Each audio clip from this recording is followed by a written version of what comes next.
بسم اللہ الرحمن الرحیم۔ دنیا کی عدالتوں سے انصاف خریدا جا سکتا ہے مگر خدا تعالیٰ کی عدالت سے نہیں۔ اس کی واضح مثال میاں خورشید انور صاحب نے، جن کا تعلق بلتستان سے ہے۔ جنوبی پنجاب کی ایک شوگر مل میں وہ مینیجر کے عہدے پر تعینات تھے، جس کو آج لوگ شیدہ ٹلی کہہ کر بلاتے تھے۔ کبھی اس کی دھن دولت اور رعب اور دبدبے کی وجہ سے لوگ اسے میاں خورشید انور کہہ کر بلاتے تھے۔ وہ اپنے گاؤں میں سب سے معزز سمجھا جاتا تھا، کیونکہ شوگر انڈسٹری کے مالک نے اسے گاڑی دے رکھی تھی۔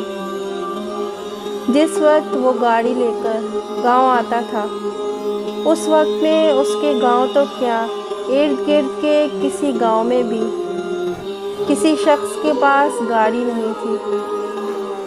قرب و جوار کے گاؤں میں رہنے والے لوگ بچوں کو اس کی گاڑی دکھانے خاص طور پر لایا کرتے تھے، جسے دیکھ کر بچے بہت خوش ہوا کرتے تھے۔ لوگوں کی اس پیار، محبت اور عزت نے اسے بہت حد تک مغرور بنا دیا تھا۔ وہ ان سب چیزوں کو اللہ تعالیٰ کی عطا ماننے کی بجائے بہت حد تک اپنی محنت پر غرور کرتے ہوئے انہیں اپنی محنت کا صلہ قرار دیتا تھا، اور اپنی نجی محافل میں کسی نہ کسی غریب غربا کو مذاق اور طنز کا نشانہ بناتا رہتا تھا، اور اس کی دولت سے مرعوب لوگ اس کو اس کے لہجے میں جواب دینا تو درکنار، اس کے سامنے بولنے سے بھی ڈرتے تھے، اور چپ چاپ بھری محفل میں ذلت و رسوائی سہتے رہتے تھے، طنز و مزاح کا نشانہ بنتے رہتے تھے۔ اس لیے بھی کوئی شکوہ زبان پر نہیں لاتے تھے، کیونکہ وہ جانتے تھے کہ وہ میاں خورشید انور کے غیظ و غضب کی تاب نہیں لا سکیں گے۔ ان کی یہ خاموشی ان کی کمزوری بنتی جاتی تھی، اور میاں خورشید کے طنز کی حد بڑھتی جاتی تھی، مگر اس کی ان برائیوں کے باوجود اللہ تعالیٰ نے اسے مہلت دے رکھی تھی۔ میاں خورشید انور کے برعکس اس کی بیوی انتہائی وفادار، ملنسار اور غریب پرور عورت تھی۔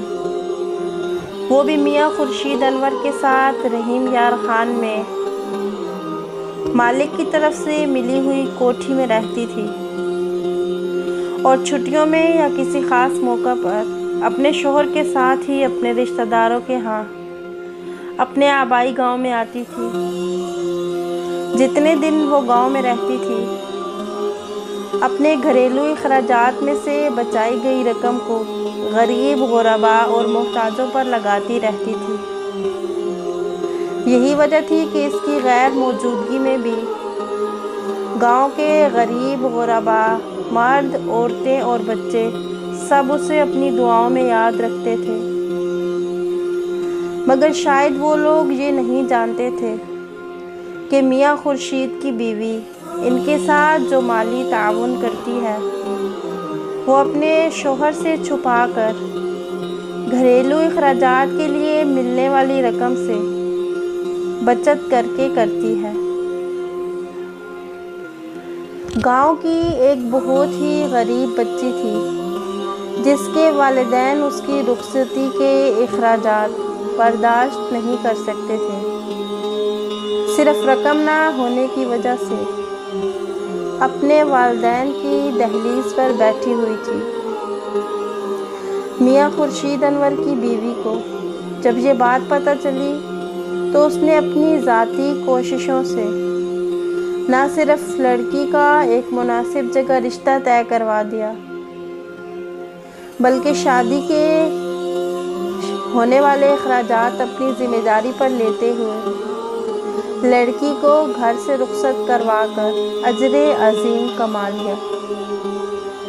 مگر دوسری طرف یہ بات چلتے پھرتے میاں خورشید کے گھر والوں تک پہنچی اور پھر وہاں سے میاں خورشید تک پہنچی تو اسے احساس کمتری کا احساس ہوا۔ اس نے طیش میں آ کر اپنی بیوی کو پیٹنا شروع کر دیا، یہاں تک کہ مار مار کر اس کی ٹانگ کی ہڈی توڑ دی اور اس کے سر میں بھی گہرے زخم آئے۔ پھر بجائے ہسپتال پہنچانے کے رحیم یار خان میں ہی اسے طلاق دے دی، اس سے بچے چھین کر اسے گھر سے باہر پھینک دیا۔ راہ گزاروں میں سے کسی شخص نے اس کی بیوی کو ہسپتال پہنچایا اور اس کے ورثاء کو خبر کر دی۔ اس کی بیوی شائستہ کے گھر والے مڈل کلاس فیملی سے تعلق رکھتے تھے۔ پرائیویٹ ہسپتال سے اپنی بیٹی کا علاج کروانا ان کے لیے ممکن نہیں تھا۔ وہ ہسپتال کے اخراجات ادا کر کے ڈسچارج کروا کر اپنی بیٹی کو واپس اپنے آبائی گاؤں بلتستان میں لے گئے اور وہاں کے سرکاری ہسپتال سے اس کا علاج کروایا۔ انہوں نے میاں خورشید کے خلاف قانونی کارروائی کی ہر ممکن کوشش کی، مگر رحیم یار خان اور بلتستان کی پولیس نے ان کے ساتھ تعاون سے انکار کر دیا۔ انہوں نے عدالت کے ذریعہ انصاف لینے کی کوشش کی، مگر وہاں بھی وہ میاں خورشید انور کے اثر و رسوخ کے سامنے کچھ نہ کر سکے، تو اپنا معاملہ اللہ تعالیٰ پر چھوڑ کر بیٹی کے صحت یاب ہونے کے بعد انہوں نے اپنی بیٹی کی دوبارہ شادی کر دی۔ شائستہ کے موجودہ شوہر کا نام اصغر تھا، جو بڑی گاڑیوں کا مکینک تھا۔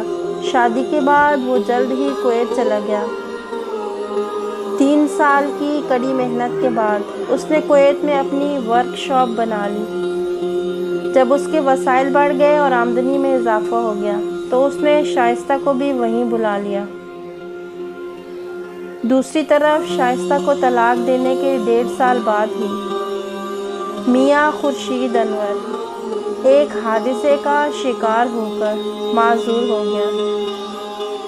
اس کی نوکری چلی گئی، اس کا کاروبار اور روب و دبدبہ سب کچھ ختم ہو گیا۔ وہ ایک ایک پائی کا محتاج ہو گیا۔ کبھی جن بھکاریوں کو وہ مغلظات بکتے ہوئے تھپڑ اور ٹانگ مار کر اپنی دہلیز سے بھگا دیا کرتا تھا، جس نے اللہ تعالیٰ کی راہ میں صدقہ خیرات کرنے کی وجہ سے اپنی بیوی کو طلاق دے دی تھی اور مار مار کر اس کی ٹانگ توڑ دی تھی، آج وہی میاں خورشید انور پائی پائی کا محتاج ہو گیا تھا۔ اپنی اس حالت کو وہ برداشت نہ کر سکا اور دماغی توازن کھو بیٹھا۔ وہی بچے جو اس نے زبردستی شائستہ سے چھین لیے تھے، وہ خود ان بچوں کی دیکھ بھال کرنے کے قابل نہیں رہا تھا اور اس کے بہن بھائی اس کے بچوں کو رکھنے کے لیے تیار نہ تھے، بلکہ بچے تو کیا، وہ خورشید کا ذمہ اٹھانے کے لیے بھی تیار نہیں تھے۔ مجبوراً وہ بچے شائستہ کے والدین کے حوالے کر دیے گئے اور اپنے موجودہ شوہر کی اجازت سے شائستہ نے ان بچوں کو بھی اپنے پاس بلا لیا۔ اصغر نے اپنی سگی اور سوتیلی اولاد میں کبھی کوئی فرق نہیں کیا، سب کے ساتھ ایک جیسا سلوک کیا اور سب کو ایک جیسی تعلیم دلوائی۔ دوسری طرف خورشید اور شیدہ ٹلی بھیک مانگ کر گزارا کرنے لگا۔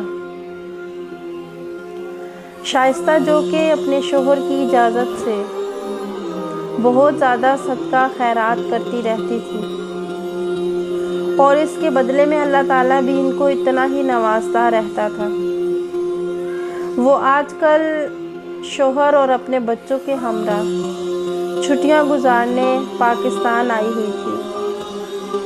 عصر کی نماز کے بعد وہ خریداری کرنے کے لیے بازار گئے تو سڑک پر گر کر بھیک مانگتا ہوا ایک شخص نظر آیا جسے شائستہ نے پہلی نظر میں ہی پہچان لیا۔ وہ اس کا سابقہ شوہر خورشید انور ہی تھا، جس کو اس کے بہن بھائی روٹی صرف اس شرط پر دیتے تھے کہ وہ دن بھر بھیک مانگ کر اپنے گھر کے اخراجات کے لیے رقم کما کر لے آئے۔ شائستہ نے جب اس کی یہ حالت دیکھی تو اپنے شوہر کی اجازت سے نہ صرف اپنے پاس موجود ساری رقم اسے دے دی، بلکہ کچھ کھانے پینے کی اشیاء اور کپڑے خرید کر بھی اسے دیے، اور اپنی خریداری سے فارغ ہونے کے بعد اپنے شوہر اصغر اور بڑے بیٹے جو میاں خورشید اور شائستہ کی اولاد میں سے تھا، اس کو ساتھ لے کر خورشید کے گھر گئی۔ ان سے کہا کہ آپ لوگ خورشید کو گھر بٹھا کر کھانا دیں۔ خورشید کے ہر قسم کے اخراجات وہ ادا کرے گی، مگر خورشید کے بھائی نے خورشید کے کام کاج کرنے کے لیے ایک ملازمہ کا مطالبہ بھی کر دیا، کیونکہ وہ شائستہ کے موجودہ حالات سے اچھی طرح واقف تھا اور شائستہ کی دریا دلی اور رحم دلی سے بھی واقف تھا۔ وہ جانتا تھا کہ اس کی یہ بات بھی مان لی جائے گی، اور اس کی امیدوں کے عین مطابق ان کی یہ بات بھی مان لی گئی، اور ساتھ ہی وعدہ کیا کہ جب اس کی اولاد پڑھ لکھ کر جوان ہو جائے گی اور اپنے قدموں پر کھڑے ہو جانے کے بعد وہ اپنے والد کو اپنے ساتھ لے جائے گی، یا پھر یہاں پر آ کر اپنے والد کے ساتھ رہے گی۔ تب تک کے لیے آپ لوگ خورشید کا خیال رکھیں۔ اور اپنی بات اور کام مکمل کر لینے کے بعد جب شائستہ اپنے شوہر اصغر اور بڑے بیٹے کے ساتھ وہاں سے نکل رہی تھی تو خورشید دھاڑے مار مار کر رو رہا تھا۔ اصغر نے پلٹ کر اسے جواب دیا تھا کہ شاید تم بھول گئے تھے کہ کسی بھی گھر میں رزق عورت کے نصیب سے ہی آتا ہے اور اولاد مرد کے نصیب سے آتی ہے، اور جس بھی گھر میں صدقہ خیرات نکلتا رہے تو وہ گھر آزمائشوں اور دوسری بری آفات سے بچا رہتا ہے، مگر تو نے تو دونوں کام ہی الٹ کر دیے۔ صدقہ خیرات کرنے پر اپنی بیوی کو مار مار کر اس کے گھر سے نکال دیا، یوں تمہارا رزق بھی تمہاری بیوی کے ساتھ تمہارے گھر سے نکل گیا، اور مصیبتوں اور پریشانیوں نے تمہارے گھر کی راہ دیکھ لی، جبکہ اس کی دوسری طرف میں ہوں جو کسی کی دکان پر مزدوری کرتا تھا، شائستہ کے لیے سہارا بنا، اور یہ شائستہ میرے لیے رزق کا وسیلہ بن گئی۔ آج الحمدللہ اللہ تعالیٰ کی راہ میں خرچ کرتے ہوئے مجھے گننے کی ضرورت بھی نہیں پڑتی، اور اس کے علاوہ تمہاری طرح کے کتنے ہی محتاج ایسے ہیں جن کا مجھے پتہ نہیں ہے، اور وہ شائستہ کے وسیلے سے اللہ تعالیٰ کی نعمتوں سے لطف اندوز ہوتے ہیں، اور انہی کی دعاؤں کے وسیلے سے میرا کاروبار بہت زیادہ اچھا چل رہا ہے، روز بروز چمک رہا ہے۔ میں تم کو آج بھی یہ نصیحت کرتا ہوں کہ جن حالات میں بھی ہو ان حالات میں اللہ تعالیٰ سے توبہ طائب ہو جاؤ، اللہ تعالیٰ کے ہاں جھک جاؤ، اور میرا یقین رکھو کہ اللہ تعالیٰ تمہارے لیے کوئی بہتر وسیلہ بنا دے گا۔ اپنی بات مکمل کر لینے کے بعد اصغر نے شائستہ کا ہاتھ پکڑا اور وہاں سے نکل کر گاڑی میں بیٹھ گیا، اپنے بیٹے کو ساتھ بٹھایا اور اپنے گھر چلا گیا۔ یہ حقیقت ہے کہ صدقہ خیرات کرنے سے انسان کے رزق میں بہت زیادہ اضافہ ہوتا ہے۔